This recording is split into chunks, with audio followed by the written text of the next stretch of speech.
கேரளாவின் பாலக்காடு மாவட்டம் மன்னார்காடு பகுதியில் சாலையோரமாக நடந்து சென்ற முதியவரை 2 பேர் அதிவேகமாக பைக்கில் வந்து மோதிய சம்பவம் பரபரப்பை ஏற்படுத்தியது. இந்த விபத்தில் பைக்கில் வந்த 2 பேரும் தப்பி ஓடினர். விபத்தில் தூக்கி வீசப்பட்டவர் எடத்த நாட்டுக்கரை பகுதியைச் சேர்ந்த அபு என தெரிய வந்துள்ளது. காயங்களுடன் மீட்கப்பட்ட அவர் மருத்துவமனையில் அனுமதிக்கப்பட்டு சிகிச்சை பெற்று வருகிறார். இந்த சூழலில் இதுகுறித்த சிசிடிவி காட்சி வெளியாகியுள்ளது.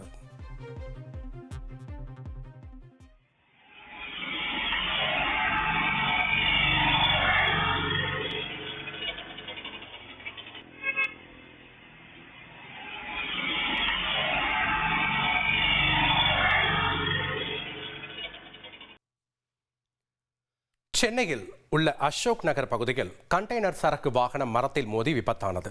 கிண்டியிலிருந்து விருகம்பாக்கம் நோக்கி சென்ற நிலையில் கண்டெய்னர் வாகன ஓட்டுநர் தூக்க கலக்கத்தில் இருந்ததாக கூறப்படுகிறது. இந்நிலையில் அசோக் நகர் 12வது அவென்யூ அருகே சென்ற போது கட்டுப்பாட்டை இழந்த வாகனம் மரத்தில் மோதியது. தகவல் அறிந்து வந்த போலீசார் மரத்தை வெட்டி ராட்சத மரத்தின் இடுக்கில் சிக்கிய வாகனத்தை மீட்டனர். இதனால் அப்பகுதியில் போக்குவரத்து பாதிப்பு ஏற்பட்டது. மத்திய அரசின் PM ஸ்ரீ பள்ளிகள் திட்டத்தில் இணைய மத்திய அரசுடன் கேரள அரசு புரிந்துணர்வு ஒப்பந்தம் மேற்கொண்டதாக அதிகாரிகள் தெரிவித்தனர். முதலமைச்சர் பினராயி விஜயன் தலைமையில் இடதுசாரி கூட்டணி ஆட்சி நடைபெற்று வரும் கேரளாவில் இந்திய கம்யூனிஸ்ட் கட்சியின் எதிர்ப்பை மீறி மாநில அரசு புரிந்துணர்வு ஒப்பந்தத்தில் கையொப்பமிட்டுள்ளது. முதலில் இத்திட்டத்திற்கு மாநில அரசு எதிர்ப்பு தெரிவித்து வந்த நிலையில் தற்போது சம்மதம் தெரிவித்துள்ளது.